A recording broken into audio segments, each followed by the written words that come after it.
നമസ്തേ, ഹൽവ കിച്ചണിലേക്ക് എല്ലാവർക്കും സ്വാഗതം. ഇന്നത്തെ നമ്മുടെ റെസിപ്പി എല്ലാവരുടെയും പ്രിയപ്പെട്ട പപ്പടം എങ്ങനെയാണ് തയ്യാറാക്കുന്നതെന്ന് കാണാം.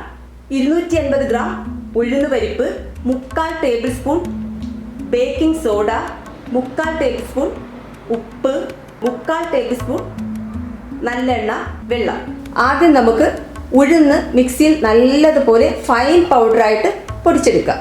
ഉഴുന്ന് പരിപ്പ് നല്ല ഫൈനായിട്ട് പൊടിച്ചിട്ടുണ്ട്. നമുക്കിത് അരിച്ചെടുക്കാം.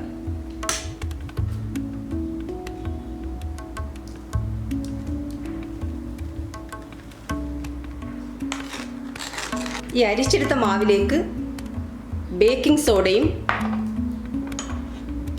ഉപ്പും കൂടെ ചേർത്ത്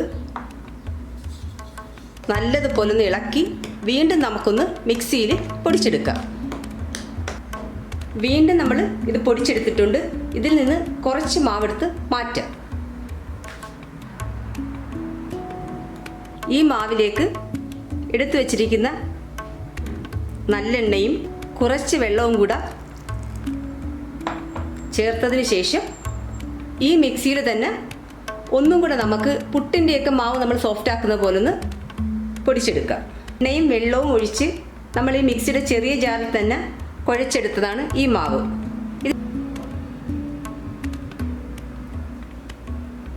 സാധാരണയായിട്ട് നമ്മൾ ഈ പപ്പടത്തിൻ്റെ മാവ് കുഴച്ചെടുക്കുമ്പം ഏതെങ്കിലും ഒരു ഇടികട്ടയൊക്കെ വെച്ച് ഇടിച്ചാണ് മാവ് കുഴച്ചെടുക്കുന്നത്. അപ്പോൾ അത് നമ്മൾ അവോയ്ഡ് ചെയ്യാൻ വേണ്ടിയിട്ടാണ് ഈ മിക്സിയിൽ പിന്നെ നമ്മളത് കുഴച്ചെടുത്തത്. കുറച്ച് മാറ്റി വെച്ച മാവ് കൂടി ചേർത്ത് നമുക്കിതൊന്ന് കുഴച്ചെടുക്കാം. പപ്പടത്തിൻ്റെ മാവ് കുഴച്ച് വെച്ചിട്ടുണ്ട്. ചപ്പാത്തിയുടെയൊക്കെ പരുവത്തിന് കുഴച്ച് വെച്ചിരിക്കുന്ന കുറച്ച് മൈദ മാവ് പുറത്തോട്ടൊന്ന് തൂകിയതിന് ശേഷം ചപ്പാത്തിക്കൊക്കെ പരത്തുന്ന പോലെ വളരെ തിന്നായിട്ട് വേണം പരത്താനായിട്ട്. മൈദ തൂവി പപ്പടത്തിൻ്റെ കനത്തിൽ പരത്തിയിട്ടുണ്ട്. നമുക്കിതിൽ നിന്ന് പപ്പടത്തിൻ്റെ അളവിൽ കട്ട് ചെയ്തെടുക്കാം. അവരവർക്ക് ഇഷ്ടമുള്ള അളവിൽ കട്ട് ചെയ്തെടുക്കാം.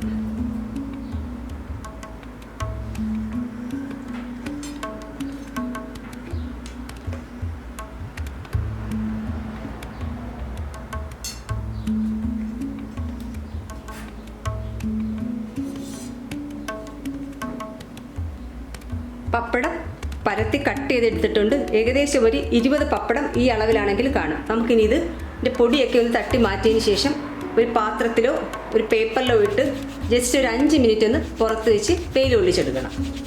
നമ്മുടെ പപ്പടം റെഡി ആയിട്ടുണ്ട്. 5 മിനിറ്റ് കൊണ്ട് 2 പുറവും ചെറിയ രീതിയിൽ വെയിൽ കൊള്ളിച്ച് ഉണക്കിയെടുത്തിട്ടുണ്ട്.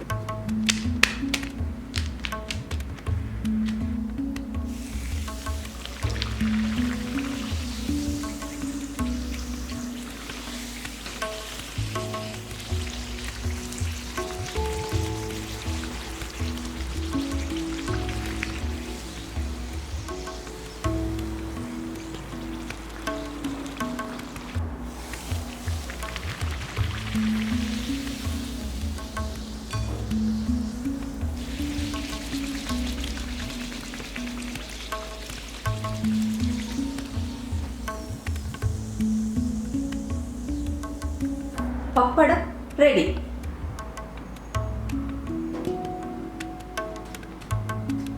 വളരെ സിമ്പിളായി തയ്യാറാക്കാൻ പറ്റിയ ഈ റെസിപ്പികളെല്ലാം നിങ്ങൾക്ക് ഇഷ്ടപ്പെട്ടാൽ എൻ്റെ ചാനൽ സബ്സ്ക്രൈബ് ചെയ്യാൻ മറക്കരുത്. അതുപോലെ തന്നെ ബെല്ലൈക്കൺ എനേബിൾ ചെയ്യാനും. Thank you.